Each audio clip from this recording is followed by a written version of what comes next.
Não foi um teólogo, nem um doutor da igreja, nem um escritor piedoso que pronunciou essas palavras. Foi a própria Virgem Maria.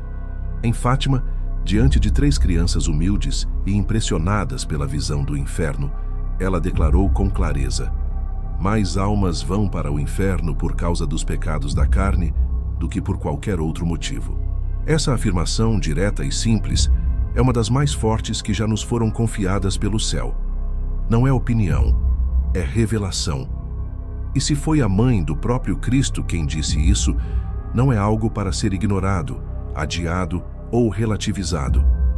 Vivemos hoje num mundo que trata a impureza como virtude e a castidade como fraqueza, onde os corpos são expostos como vitrines e os sentidos são exaltados como mestres, onde se ri do pudor e se celebra o desejo sem limites.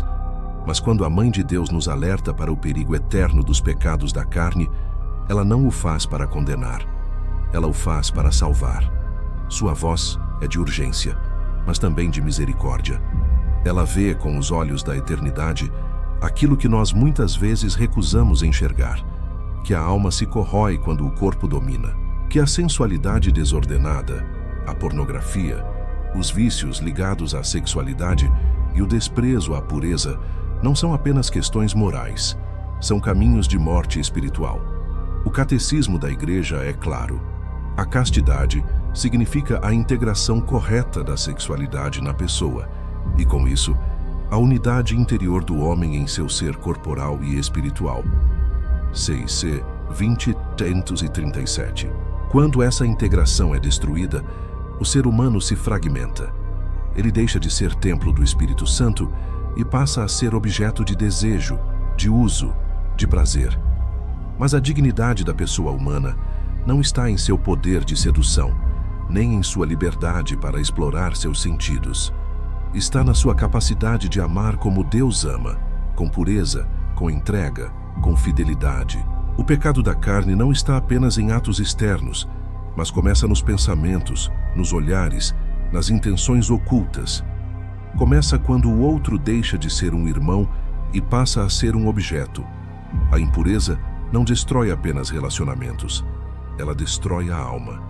E esse é o grande drama espiritual do nosso tempo, a normalização do pecado.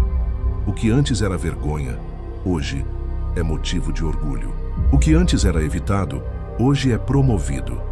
O que antes era confessado, hoje é defendido como direito. Mas Deus não muda, e a verdade não se curva diante da cultura. A castidade continua sendo uma virtude, mesmo que o mundo a trate como loucura. E os pecados da carne continuam sendo pecados, mesmo que os aplausos digam o contrário. Nossa Senhora, ao alertar sobre isso, não estava impondo um moralismo frio. Ela estava apontando para uma realidade eterna. O inferno não é uma metáfora, é um destino possível. E se tantas almas têm se perdido por causa da impureza, é porque esse pecado tem uma força insidiosa, silenciosa, que entra no coração e corrompe a visão. Ele enfraquece a vontade, obscurece a razão, entorpece a consciência. Pouco a pouco vai se perdendo o horror ao pecado, vai se justificando, relativizando, rindo, aceitando. E quando a alma percebe, já está longe de Deus. Quantos hoje vivem em vícios sexuais que parecem inofensivos, mas os afastam do altar? Quantos deixaram de comungar, de confessar, de rezar, porque estão presos à pornografia, à masturbação, à fornicação, ao adultério? Quantos corações destruídos pela busca constante de prazer, por relacionamentos sem compromisso, por feridas mal curadas, por traumas ignorados? Maria vê tudo isso e sofre, não como juíza, mas como mãe, como aquela que quer ver seus filhos livres, salvos, curados. A pureza não é repressão, é liberdade. Liberdade de amar sem usar. Liberdade de escolher a vontade de Deus acima dos impulsos. Liberdade de olhar para o outro com respeito e não com cobiça. Liberdade de manter o coração limpo para ver a Deus. Por isso, a luta pela castidade é uma batalha espiritual das mais sérias.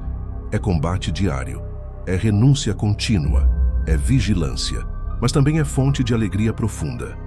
Quem experimenta a vitória sobre os impulsos sabe o sabor da liberdade. Quem descobre a beleza da castidade reencontra a dignidade, e ninguém está sozinho nessa luta. A graça é oferecida. Os sacramentos fortalecem. O rosário protege. A confissão restaura. A Eucaristia alimenta. E Maria intercede. É possível viver a pureza. Mesmo neste mundo, mesmo com quedas passadas, mesmo com feridas, mesmo com tentações. O que importa é decidir-se por Deus, levantar-se, buscar ajuda, cortar as ocasiões, mudar os hábitos, retomar o caminho. Porque cada alma que escolhe a castidade é uma luz acesa no meio da escuridão. Cada jovem que guarda seu corpo é um testemunho de fé. Cada casal que vive a fidelidade é uma profecia viva do amor de Cristo. Cada confissão sincera é uma vitória do céu. Nossa Senhora não veio para acusar os pecadores da carne. Ela veio para chamá-los de volta, para lembrar que há perdão, que há redenção, que há um novo começo. Mas o tempo é agora, porque a impureza, quando não é combatida, se torna prisão, e o inferno, quando não é lembrado, se torna destino. Por isso, se esta mensagem ecoa no seu coração, não a ignore. Examine sua alma, confesse seus pecados, busque direção espiritual, fuja da ocasião, reze por pureza, peça a intercessão de Maria. E lembre-se, não há pecado maior que a misericórdia de Deus. Mas o perdão precisa ser buscado. O pecado precisa ser reconhecido. A alma precisa se abrir. A Virgem Maria nos alertou com dor e com amor. Mais almas vão para o inferno por causa dos pecados da carne do que por qualquer outro motivo. Que essa verdade nos leve não ao medo, mas à decisão. Não ao desespero, mas à conversão. Porque quem escolhe a pureza escolhe a luz. E quem caminha com Maria não se perde. Entre todos os pecados, há um que antecede os demais. Um que foi a raiz da queda dos anjos, a origem da desobediência de Adão e a porta de entrada de toda rebelião contra o céu: o orgulho. Não o orgulho ferido por vaidade superficial, mas aquele orgulho profundo e espiritual que diz a Deus: não servirei. Foi esse o grito de Lúcifer, o anjo mais brilhante, que se achava tão belo que não quis mais dobrar os joelhos. E é esse mesmo grito, repetido nos corações humanos ao longo da história, que leva tantas almas para longe da salvação. Nossa Senhora revelou, em várias aparições, que muitos se perdem por acharem que não precisam de arrependimento. E esse é o coração do orgulho espiritual, a ilusão de autossuficiência, a alma que se fecha ao perdão, a pessoa que se julga justa por suas próprias obras, aqueles que dizem: não preciso confessar meus pecados, não faço mal a ninguém. Ou ainda pior, os que desprezam os mandamentos de Deus e colocam suas opiniões acima da doutrina da Igreja. Esse tipo de orgulho é mais sutil, mas mais perigoso do que qualquer outro pecado. Porque o orgulhoso espiritual não reconhece sua necessidade de Deus. E por isso, não busca a misericórdia. O orgulho espiritual se manifesta em vários rostos.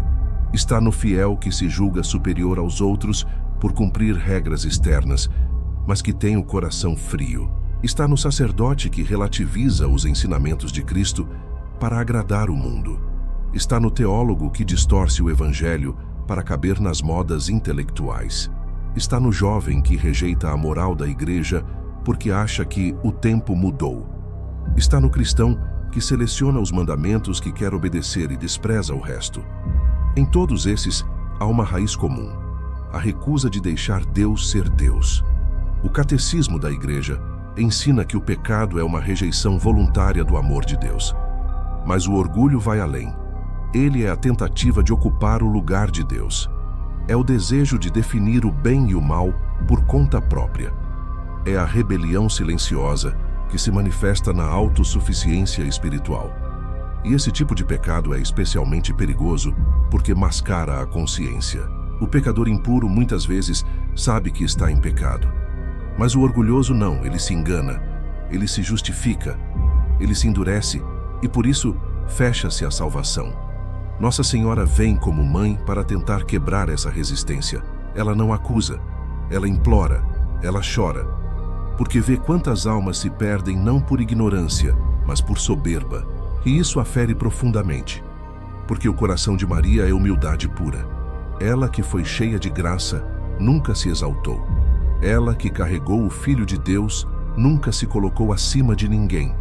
Ela que foi escolhida por Deus, se chamou a serva do Senhor.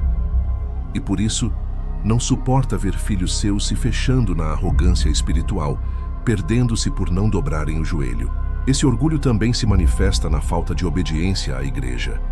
Muitos hoje se consideram mais católicos do que o Papa, mais sábios que os santos, mais livres do que o Evangelho permite, e se colocam como juízes da fé. Questionam o magistério, selecionam os dogmas que aceitam, rejeitam a tradição, criticam os sacramentos e vivem uma espiritualidade feita sob medida, onde o ego é rei e Cristo é apenas um símbolo.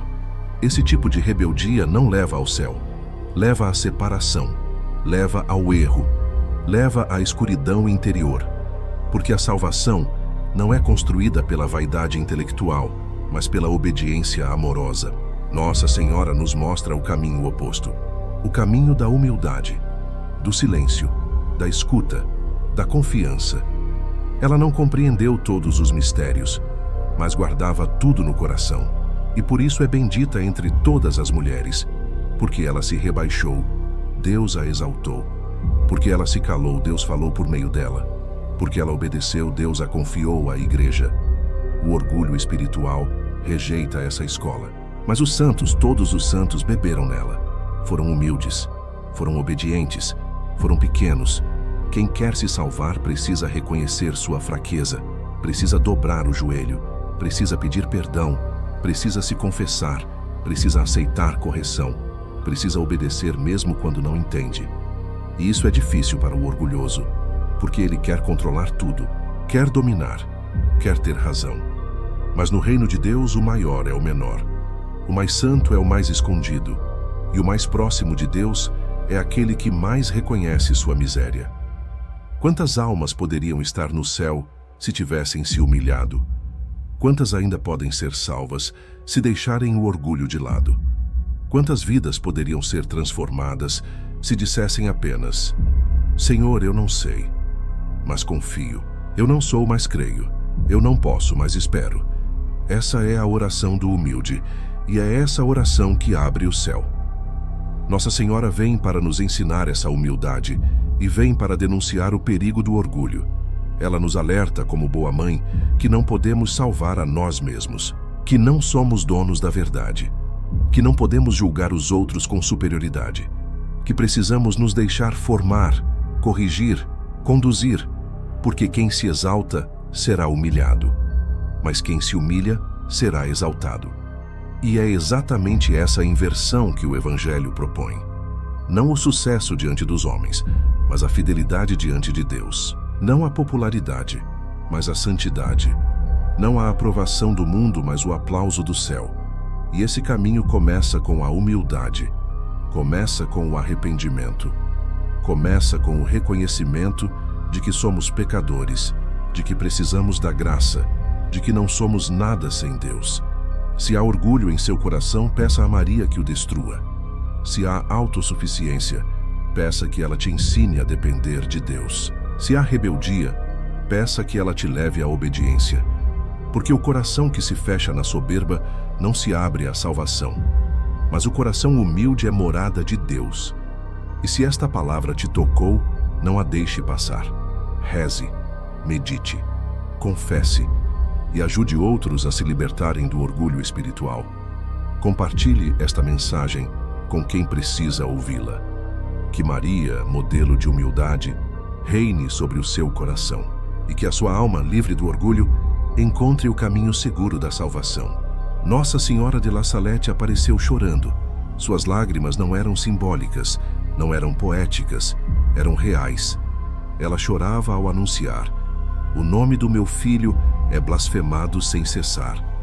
Essas palavras não são apenas um lamento, são um diagnóstico espiritual do nosso tempo. A blasfêmia se tornou parte da cultura. O desprezo pelo sagrado se espalhou como uma epidemia silenciosa. E enquanto o céu chora, a terra ri. Mas não é um riso de alegria, é um riso de zombaria, um riso que ecoa no vazio de corações que se afastaram da reverência, da adoração, do temor santo. A blasfêmia não é apenas xingar o nome de Deus. Ela se manifesta de muitas formas. Viver como se Deus não existisse é uma blasfêmia. Usar o nome de Jesus em vão, de forma vulgar, como interjeição ou piada, é blasfêmia. Ridicularizar os sacramentos, desprezar a Eucaristia, ironizar a Igreja, zombar dos santos, tudo isso fere diretamente o coração de Deus. E tudo isso se tornou comum, normal, aceitável. O que antes causava horror, hoje é tratado como liberdade de expressão. Mas o céu não mudou seus critérios, e o sagrado continua sendo sagrado, mesmo quando o mundo se recusa a dobrar os joelhos. O Catecismo da Igreja Católica, no parágrafo 2148, é claro. A blasfêmia opõe-se diretamente ao segundo mandamento. Consiste em proferir contra Deus, interior ou exteriormente, palavras de ódio, de censura, de desafio, em falar mal de Deus, em faltar de respeito a Deus em palavras, em abusar do nome de Deus. E não é preciso dizer isso com raiva declarada. Basta o desdém, basta o desprezo, basta a irreverência. E quantas vezes isso se vê hoje nas redes sociais, nas músicas, nos filmes, nas conversas cotidianas. Maria chora porque vê o que os homens não veem, que a alma se fecha ao espírito quando se acostuma com a irreverência, que o coração vai se endurecendo pouco a pouco, que o senso do sagrado vai sendo destruído. E quando isso acontece, o homem se torna incapaz de adorar. E quem não adora, se perde. Porque foi criado para isso. Fomos feitos para louvar, para glorificar, para viver em comunhão com o divino. Quando isso é negado, a alma entra em desordem. E essa desordem abre as portas para a perdição. Mas a blasfêmia não destrói apenas a relação com Deus, ela destrói o próprio ser humano. Porque quando se perde o respeito por Deus, perde-se o respeito por tudo. Por si mesmo, pelo outro, pela vida, pela criação. Tudo vira objeto de uso, de riso, de manipulação. E o coração se torna cínico, vazio, indiferente. O desprezo pelo sagrado é a raiz de uma sociedade adoecida, onde tudo é permitido, mas nada tem sentido. Nossa Senhora vem, então, como pedagoga da reverência. Ela nos convida a recuperar o olhar de adoração, a voltar a ajoelhar, a redescobrir o silêncio diante do Santíssimo, a fazer o sinal da cruz com fé, a pronunciar o nome de Jesus com amor, a escutar a palavra com temor santo, a tratar a liturgia com respeito, a viver a fé com profundidade, porque cada gesto de reverência é um antídoto contra a blasfêmia. Cada ato de adoração é uma resposta de amor ao ultraje. Cada alma que venera o sagrado é uma reparadora do coração de Jesus. Maria nos convida à reparação, e isso é urgente. Quando tantos profanam, é preciso que alguns adorem. Quando tantos zombam, é preciso que alguns se ajoelhem. Quando tantos desprezam, é preciso que alguns amem. Essa é a missão dos fiéis, compensar com amor as ofensas que ferem o céu. E essa reparação não precisa ser espetacular. Pode ser feita no silêncio de uma capela, no recolhimento de uma adoração, no jejum escondido, na oração do rosário, no cuidado com a missa, na confissão bem feita, no modo como se trata o altar, como se recebe a comunhão, como se vive o domingo. A cultura atual tenta apagar o sagrado, mas o coração fiel reacende a luz. Cada cristão reverente é uma chama viva no meio da escuridão. E Maria conta com esses filhos.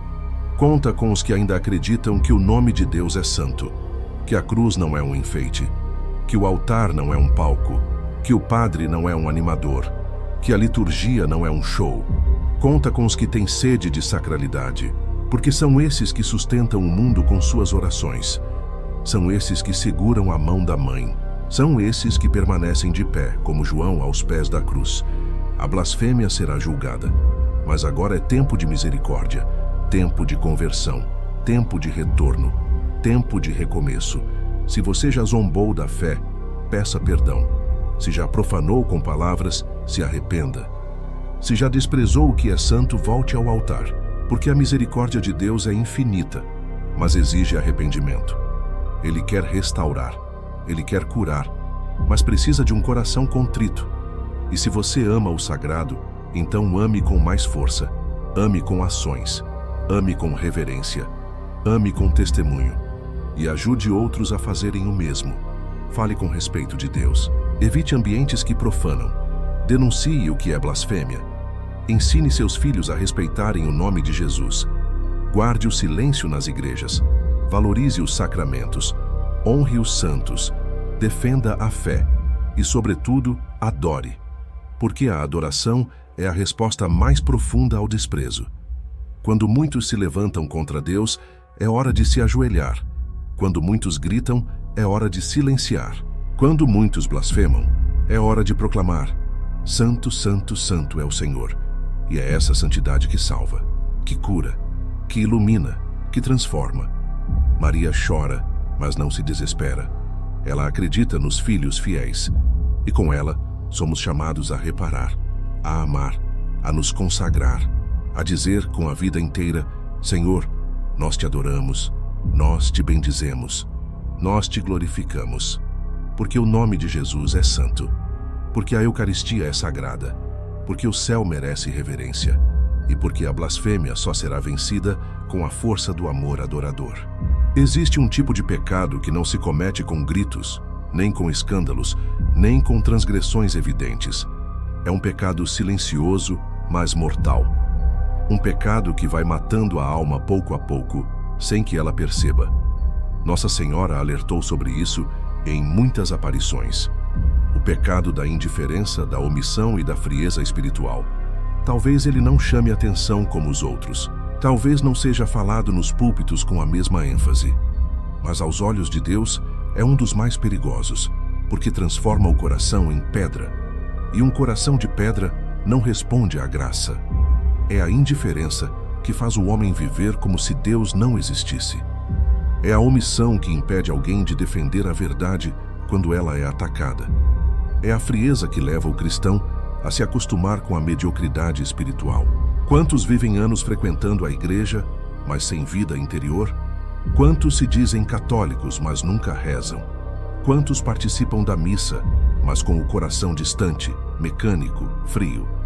Quantos deixaram de amar a Deus, não por pecado escandaloso, mas por uma lenta erosão da fé? O catecismo nos adverte que a tibieza é um dos males que mais entristecem o Espírito Santo, porque ela é diferente da ignorância. O ignorante não sabe, mas o morno sabe e escolhe não agir. Ele conhece os mandamentos, mas vive como se fossem opcionais. Ele conhece a graça, mas a trata com desdém. Ele sabe o valor da confissão, mas prefere adiar. Ele sabe que a Eucaristia é o corpo de Cristo, mas a recebe sem reverência. Ele sabe que a oração é vital, mas a substitui por distrações.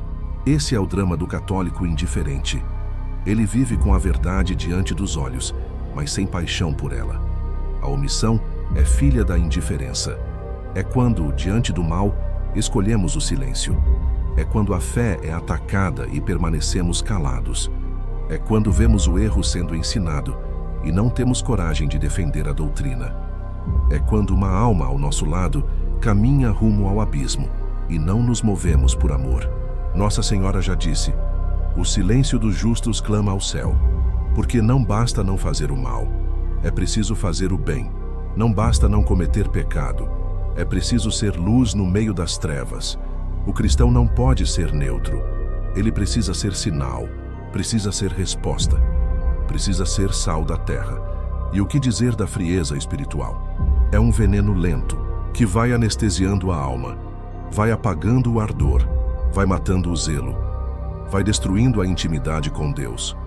O cristão frio não abandona a fé de uma vez, ele apenas deixa de cultivá-la, deixa de meditar, deixa de se confessar com profundidade, deixa de jejuar, deixa de buscar a santidade e, sem perceber, vai se afastando, vai perdendo a chama.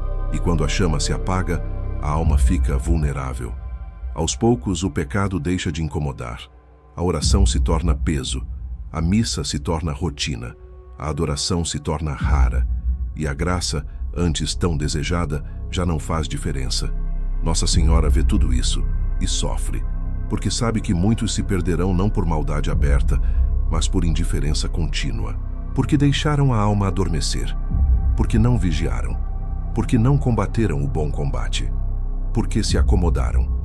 A indiferença espiritual é um dos maiores perigos da vida cristã, porque é invisível aos olhos dos outros, mas destrutiva diante de Deus. Jesus disse: "Oxalá fosses frio ou quente." E como combater essa indiferença? Como despertar do torpor? Primeiro, reconhecendo que ela existe, admitindo que precisamos reacender o fervor. Depois, voltando às fontes, a oração diária, sincera, profunda, a confissão frequente, a comunhão reverente, a leitura orante da palavra, a devoção mariana viva, ao jejum, ao serviço, ao silêncio interior. A alma fria precisa ser aquecida pela graça, e isso exige decisão, esforço, perseverança, mas os frutos são maravilhosos: paz interior, clareza espiritual, amor renovado, força para resistir ao mal. Maria nos convida a esse retorno. Ela sabe que muitos de seus filhos estão adormecidos na fé, e ela, como boa mãe, vem despertá-los, vem dizer que ainda há tempo, que ainda há caminho, que ainda há esperança, mas que é preciso reagir, é preciso levantar, é preciso decidir, porque o tempo passa, e a alma que permanece indiferente acabará se perdendo. O inferno está cheio de almas que não faziam mal a ninguém, mas também nunca escolheram o bem. A omissão nos separa de Deus porque Ele é ação, é amor, é doação. A indiferença nos afasta porque Ele é chama, é zelo, é ardor. A frieza nos mata porque Ele é calor, é vida, é luz. E não se pode estar com Deus pela metade. Ele quer o todo, Ele quer o coração inteiro, Ele quer o nosso sim diário. Não um sim teórico, mas um sim vivido, escolhido, renovado em cada gesto. Se você sente que caiu na frieza, na omissão, na indiferença, não desanime. Maria está com você e quer reacender sua alma. Comece agora. Faça um bom exame de consciência. Procure um padre. Confesse com sinceridade. Reze com o coração. Retome o rosário. Vá à adoração. Volte a ler o Evangelho. E peça: Senhor, aquece meu coração. Queima minha tibieza. Dá-me zelo pela tua casa. Faz-me fervoroso no amor. E Ele ouvirá. Porque o amor de Deus nunca esfria. A chama do Espírito nunca se apaga. Mas a lenha precisa ser colocada por nós. A alma precisa se abrir. O coração precisa se render. Maria está ao lado de cada filho que deseja recomeçar. E se você começar hoje, já estará vencendo a frieza, já estará escolhendo o céu, já estará deixando a indiferença para trás. E lembre-se, o mundo precisa de cristãos fervorosos, de almas apaixonadas, de corações ardentes, de pessoas que não apenas creem, mas vivem como quem ama. Porque, como disse São João da Cruz, no entardecer da vida, seremos julgados pelo amor. E amar é escolher Deus todos os dias. É não ser indiferente, é não se omitir, é viver com ardor. Mesmo quando o mundo inteiro está gelado, não há pecado que Deus não possa perdoar. Mas há muitos pecadores que não querem ser perdoados. E essa é uma das grandes dores de Nossa Senhora, ver almas se perdendo não pela gravidade dos pecados em si, mas porque se recusam a se arrepender. A Mãe de Deus, em tantas de suas aparições, suplicou conversão, pediu confissão, clamou por arrependimento, não por obsessão moralista, mas por amor, por urgência, por saber o que está em jogo, a salvação eterna. O pecado, quando não é confessado, não desaparece. Ele se acumula, ele se aprofunda, ele endurece o coração, ele obscurece a consciência. E aos poucos, a alma começa a se acostumar com a separação de Deus. Começa a achar normal viver sem oração, sem sacramentos, sem vigilância. Começa a se justificar, a chamar o mal de bem, a se entregar à ilusão de que Deus entende, todo mundo erra. não preciso confessar sempre. E assim, a alma vai se afastando, vai se perdendo. E quando percebe, já está distante da luz. A falta de arrependimento é a porta de entrada para a perdição. Porque sem arrependimento não há perdão. E sem perdão não há salvação. A confissão não é um ritual opcional. É um remédio divino. É uma cura oferecida por Deus aos seus filhos feridos. O catecismo da Igreja é direto. A confissão individual e integral dos pecados graves, seguida da absolvição, continua sendo o único meio ordinário para o fiel se reconciliar com Deus e com a Igreja. CIC I 497. Isso não é um conselho, é um ensinamento claro, imutável, confirmado por séculos de tradição. E, no entanto, quantos católicos hoje desprezam esse sacramento? Quantos passam anos sem se confessar? Quantos preferem calar os pecados do que humilhá-los diante da misericórdia? Quantos se aproximam da Eucaristia com a alma manchada, sem purificação, sem exame de consciência, sem o menor temor de Deus? Quantos vivem na ilusão de uma falsa misericórdia, achando que Deus perdoa tudo mesmo sem arrependimento? Isso não é misericórdia, é cegueira espiritual, porque o perdão de Deus é gratuito, mas exige abertura. E quem fecha o coração à confissão, fecha o coração ao céu. Nossa Senhora, com voz de mãe, suplica: confessem-se, arrependam-se, voltem ao confessionário. Não deixem o pecado se enraizar. Não deixem a alma se calar diante da culpa, porque o inimigo quer exatamente isso, que você demore, que você adie, que você pense que não é tão grave, que você tenha vergonha, que você ache que não tem mais jeito. Mas tudo isso é mentira, é armadilha, é estratégia do inferno. O céu, ao contrário, espera o momento do retorno, como o pai do filho pródigo, que todos os dias olhava para a estrada, e quando o filho voltou, não o condenou. O abraçou, o vestiu, o restaurou. É isso que acontece na confissão. Deus não aponta o dedo, Ele estende a mão. Ele não humilha, Ele levanta. Ele não acusa, Ele cura. Mas a decisão de voltar precisa ser nossa. Maria intercede, mas não pode forçar. Ela inspira, ela toca, ela conduz, mas o passo final precisa ser dado por nós. E é agora, não amanhã, porque o amanhã pode não chegar. E cada dia em pecado é um risco que não vale a pena correr. Não importa qual foi o pecado, não importa quantos foram, não importa há quanto tempo você está longe.